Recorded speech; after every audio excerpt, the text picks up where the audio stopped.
Bienvenidas y bienvenidos a una nueva exploración aquí en Zona DRS.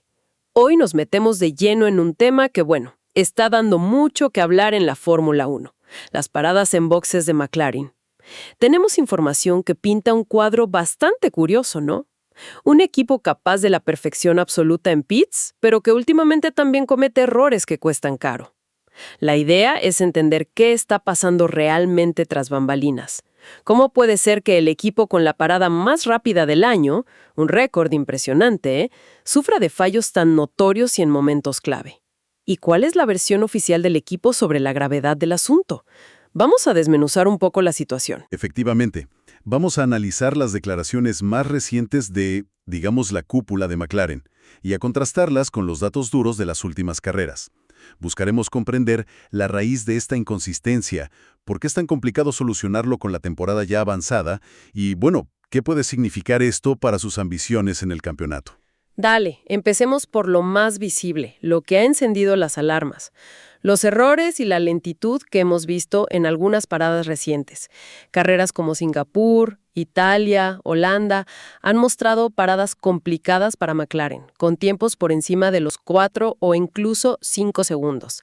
Recuerda ese 5.25 de Piastri en Singapur o un 5.87 para Norris en Italia que, pareció eterno. Esto se ha mezclado con algunos fallos puntuales de pilotaje o mecánicos. Se percibe cierta tensión, ¿verdad?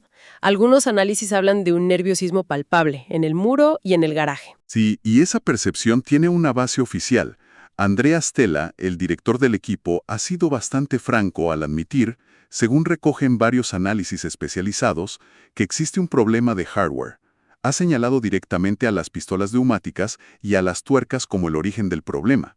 Quizás lo más preocupante de sus declaraciones es la afirmación de que no esperan tener una solución definitiva al 100% durante lo que resta de esta temporada 2025. Las correcciones de fondo, un rediseño, apuntan a que llegarán recién para 2026. Esto implica que tendrán que lidiar con lo que él mismo llamó esa cosita en el cuerpo en cada parada hasta la última carrera en Abu Dhabi. Una situación complicada. Sí, y ahí es donde la trama se complica y se vuelve fascinante, porque mientras vemos estas paradas que generan frustración, McLaren es el equipo que ha logrado la parada más rápida de toda la temporada, un increíble 1.91 segundos para Oscar Piastri, y lo consiguieron precisamente en Italia, una de las carreras donde también tuvieron problemas. Es más, Sí, es increíble la dualidad. exacto. Si miramos las estadísticas, tienen las 3 paradas más veloces del año hasta ahora, incluyendo 2 de 1.94 segundos en Hungría. ¿Cómo conviven esos dos extremos en el mismo equipo y con el mismo equipamiento? Esa es la gran pregunta, y lo que hace este caso tan particular. Esa dualidad es asombrosa, la verdad. Circulan principalmente dos líneas de pensamiento para intentar explicarlo. Una hipótesis sugiere que el sistema de McLaren es extremadamente sofisticado, diseñado para alcanzar picos de rendimiento brutales, casi al límite de la física. Pero esa misma complejidad lo haría inherentemente más frágil o, digamos, susceptible a fallos si no se dan las condiciones perfectas. Es decir, o funciona a la perfección absoluta o falla de manera más notoria que un sistema más conservador. Entiendo. Como un sistema de alto riesgo y alta recompensa. Algo así. Y la otra hipótesis, que flota en el ambiente aunque no sea la versión oficial, es si el problema de hardware es toda la historia. Podría ser que Stella comprensiblemente esté protegiendo un poco a su equipo humano, a los mecánicos, y que la enorme presión de la lucha por el campeonato esté magnificando el problema. Ajá. Quizás el hardware introduce una dificultad extra, pero son los nervios del momento. La necesidad imperiosa de no fallar lo que convierte una pequeña dificultad en un error costoso. No olvidemos que, según indican las fuentes, aunque el título de constructores puede estar asegurado o encaminado, la batalla por el de pilotos está muy reñida. Saben perfectamente que una parada lenta puede significar perder posiciones vitales. Como le pasó a Norris en Italia, de hecho. Exacto, como le ocurrió a Norris en Italia frente a su compañero. Cada décima cuenta ahí. Esa posibilidad de la presión humana amplificada por un hardware no perfecto es interesante. La tensión en esos momentos debe ser tremenda. Y para que nuestra audiencia comprenda mejor la dificultad de la que hablamos, quizá valga la pena recordar brevemente qué implica una parada en boxes. No es solo cambiar 4 ruedas, ¿verdad? Es una coreografía de altísima precisión ejecutada en un suspiro. Esa coordinación debe ser increíblemente compleja. ¿Podrías darnos una idea de cuántas personas se mueven ahí en menos de 3 segundos? Es realmente un ballet mecánico y humano. Hablamos de alrededor de 20 personas trabajando en perfecta sincronía. Tenemos al responsable del gato hidráulico delantero, el front jackman, y al del trasero, el rear jackman. Cada uno con un respaldo por si el gato principal falla, imagínate. 2 por gato, o sea, 4 ahí. Correcto. Luego, 2 personas cruciales que estabilizan el coche lateralmente para evitar que se balancee cuando está en el aire sin ruedas. Eso es vital para la seguridad y la rapidez. Entiendo. ¿Y las ruedas? Y el corazón de la operación. 3 mecánicos por cada rueda. Uno opera la pistola neumática, aflojar la tuerca vieja, apretar la nueva. Otro retira el neumático usado. Y un tercero posiciona y encaja el neumático nuevo. Son 12 personas dedicadas exclusivamente a las ruedas. 12 solo para las ruedas, más los 4 de los gatos y los 2 estabilizadores. Ya suman 18. ¡Wow! Exacto.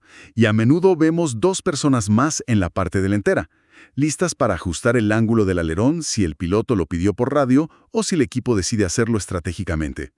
Y en algunos equipos, incluso hay una persona adicional con un sistema de semáforo manual de seguridad, una especie de vigilante que puede anular la luz verde automática si detecta algún peligro en el carril de boxes, como tráfico. Todo este engranaje humano tiene que funcionar a la perfección en un tiempo objetivo que hoy ronda los 2 segundos. Es asombroso. Realmente impresionante. Y si este tipo de análisis detallado sobre la F1 es lo que buscan, aprovecho para recordarles que pueden encontrar más contenido como este y apoyar nuestro trabajo suscribiéndose a Zona DRS en YouTube.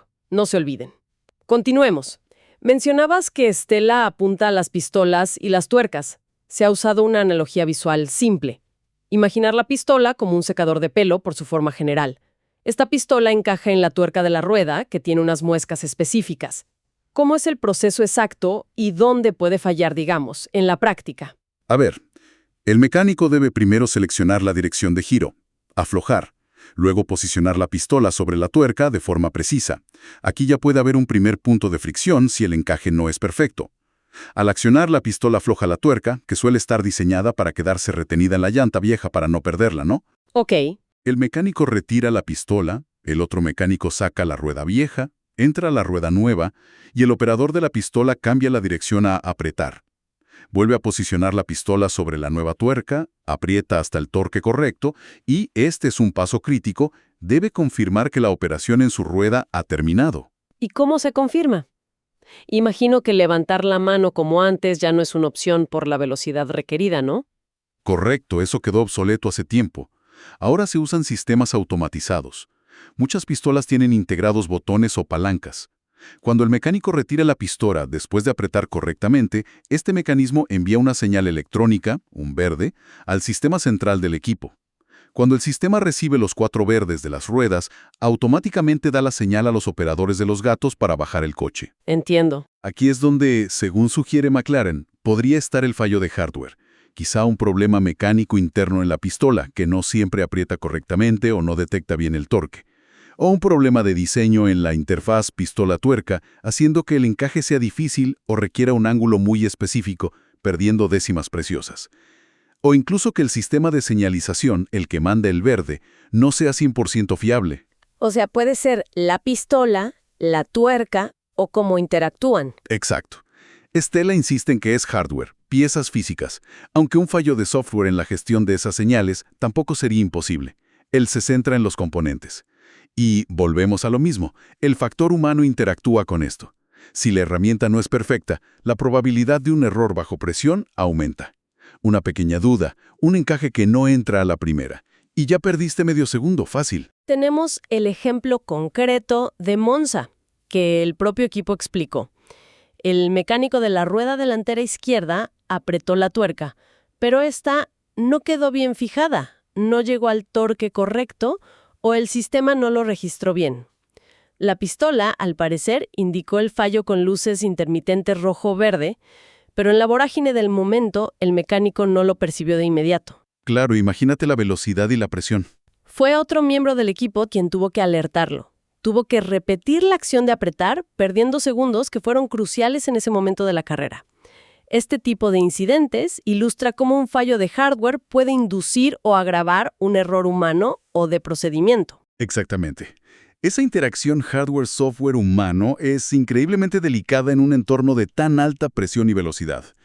Si el hardware introduce una dificultad o una falta de fiabilidad, como admite Stella, se eleva el riesgo de que el humano cometa un error o que el sistema no responda como se espera, generando esas paradas lentas e inconsistentes.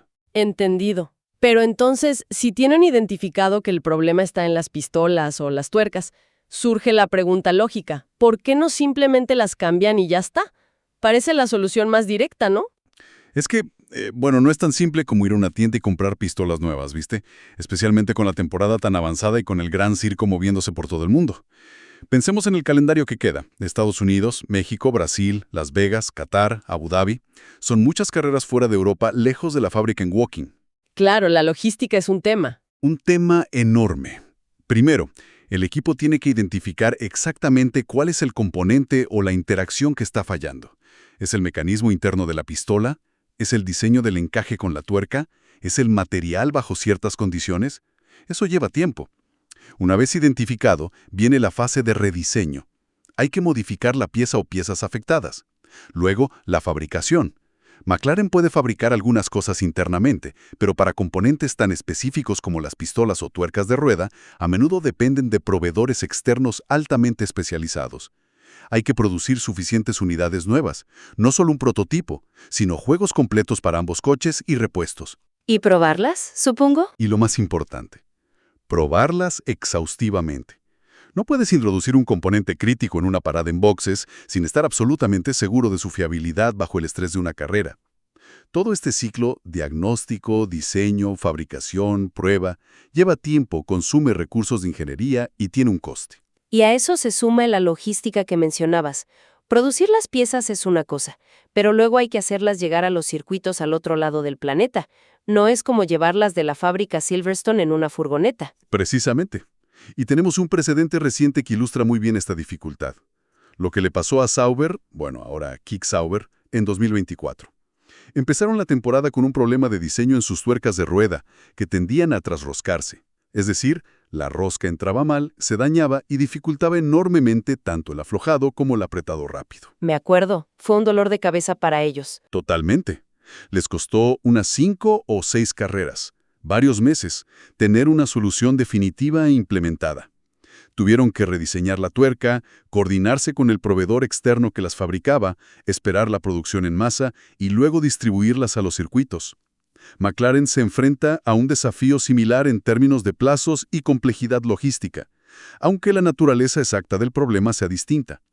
Por eso, Stella habla de medidas de mitigación para lo que queda de 2025. Intentar minimizar el riesgo con los componentes actuales, pero sitúa la solución definitiva, el rediseño completo y probado, para la temporada 2026. Entendido. Así que tienen que convivir con esta debilidad hasta el final de temporada. Lo cual nos lleva a la pregunta del millón. ¿Qué impacto real puede tener todo esto en las aspiraciones de McLaren, especialmente pensando en la lucha por el campeonato de pilotos, que parece estar muy reñida? A ver, si somos objetivos, es poco probable que este problema específico por sí solo les haga perder un campeonato, sobre todo si consideramos la fortaleza de rivales como Verstappen, ¿no? Asumiendo ese contexto competitivo. Sin embargo, no hay duda de que es una vulnerabilidad significativa, un punto débil en su armadura. Cada parada lenta es una oportunidad perdida, o peor aún, una posición cedida en pista. Ya vimos el caso de Italia. Exacto. Ya vimos el caso de Italia, donde una parada más lenta de Norris le hizo perder la posición con Piastri. Eso genera nerviosismo interno, en los mecánicos, que saben que su herramienta no es 100% fiable, y en los pilotos, que entran a boxes sin esa certeza absoluta de que saldrán limpiamente. Son esos detalles, esos granos de arena, como decíamos, que sumados a otros factores, estrategia, rendimiento en pista, errores del rival, pueden inclinar la balanza en la lucha por victorias o podios clave. Es un factor que resta confianza en momentos de máxima presión. Y los rivales lo saben. Y no hay que olvidar que los equipos rivales conocen esta debilidad. Pueden intentar explotarla estratégicamente, por ejemplo, presionando a McLaren para que haga una parada en un momento de tráfico en el pit lane, sabiendo que cualquier segundo extra de McLaren en boxes es más crítico. Cada parada se convierte, inevitablemente, en un foco de tensión adicional, una fuente potencial de error justo cuando más se necesita consistencia y perfección. Queda claro entonces, nos encontramos ante esta fascinante contradicción en McLaren, un equipo capaz de ejecutar las paradas en boxes más rápidas de la historia, demostrando un potencial técnico increíble, pero al mismo tiempo lidiando con una fuente de errores y retrasos preocupantes debido a un problema de hardware identificado. Pistolas y tuercas, como decías. Un problema complejo de solucionar a corto plazo por razones de diseño, producción y logística, que les acompañará, con suerte mitigado, hasta el final de la temporada 2025. Y como reflexión final, quizás, más allá de la solución técnica que eventualmente llegará en 2026, queda una pregunta interesante para quienes nos escuchan. ¿Cuál es el impacto psicológico real dentro del equipo y en los pilotos al tener que gestionar una inconsistencia tan visible y potencialmente costosa durante las carreras decisivas? ¿Qué efectos podría tener esta situación, que quizás no vemos directamente en los cronómetros, en la dinámica interna, en la moral de los mecánicos que ejecutan las paradas, en la confianza de los pilotos al entrar al pit lane justo cuando necesitan estar al máximo nivel para luchar por el campeonato? Es algo a observar con atención en lo que resta de temporada, ¿no? Una excelente reflexión para seguir analizando carrera a carrera. Muchas gracias por acompañarnos en este análisis a fondo aquí en Zona DRS. Si disfrutaron de esta conversación y quieren más contenido sobre Fórmula 1, no olviden suscribirse a Zona DRS en YouTube y activar las notificaciones para no perderse futuros episodios. Hasta la próxima.